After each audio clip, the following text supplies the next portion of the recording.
প্রধানমন্ত্রী শেখ হাসিনা বলেছেন, মানুষের কষ্ট কমাতে প্রস্তাবিত বাজেটে নিত্য প্রয়োজনীয় পণ্যের দাম কমানো হয়েছে। দেশ ও মানুষকে ভালো রাখাই তার একমাত্র লক্ষ্য। ঐতিহাসিক ৬ দফা দিবস উপলক্ষে রাজধানীতে আওয়ামী লীগের আলোচনা সভায় তিনি একথা বলেন।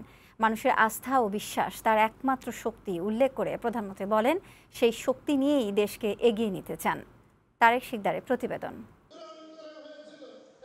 ঐতিহাসিক ৬ দফা দিবস উপলক্ষে রাজধানীতে এই আলোচনা সভার আয়োজন করে আওয়ামী লীগ। তেজগাঁওয়ের ঢাকা জেলা আওয়ামী লীগের কার্যালয়ে এই সভার আয়োজন করা হয়। এতে যোগ দেন দলীয় প্রধান ও প্রধানমন্ত্রী শেখ হাসিনা।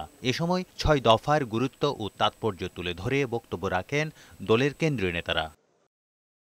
আলোচনা সভায় পাকিস্তান আমলে সামরিক বেসামরিক বিভিন্ন ক্ষেত্রে বৈষম্যের চিত্র তুলে ধরেন প্রধানমন্ত্রী। তিনি বলেন, সে সময় অনেক নেতা থাকলেও পশ্চিম পাকিস্তানিদের অন্যায়ের বিরুদ্ধে প্রতিবাদ করেন একমাত্র বঙ্গবন্ধু শেখ মুজিবুর রহমান।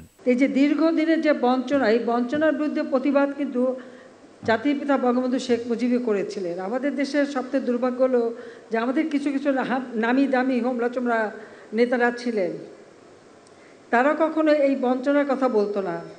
তারা শুধু তাদের কিভাবে ক্ষমতায় থাকবে আর ক্ষমতায় যাবে ওই তেল মারতেই ব্যস্ত থাকতো। বক্তব্যে নতুন অর্থ বছরের বাজেটের বিভিন্ন দিক নিয়ে কথা বলেন শেখ হাসিনা। তিনি বলেন, মানুষের জীবনমান উন্নয়ন করাই সরকারের লক্ষ্য।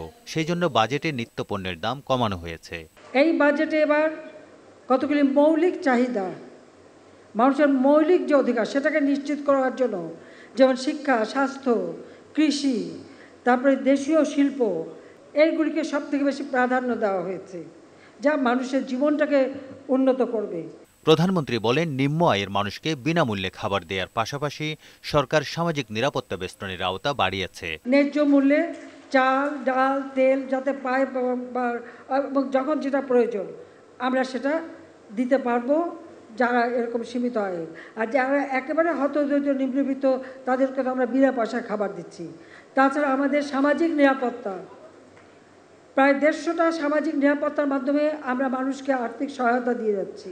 অসচ্ছল যারা, তাদেরকেও নিত্যপণ্য সরবরাহ করে সহযোগিতা করা হচ্ছে বলে জানিয়েছেন প্রধানমন্ত্রী শেখ হাসিনা। এবং মানুষের যে প্রয়োজন সেটা আমরা মেটাতে চাই। তারেক শিকদার, বৈশাখী সংবাদ, ঢাকা।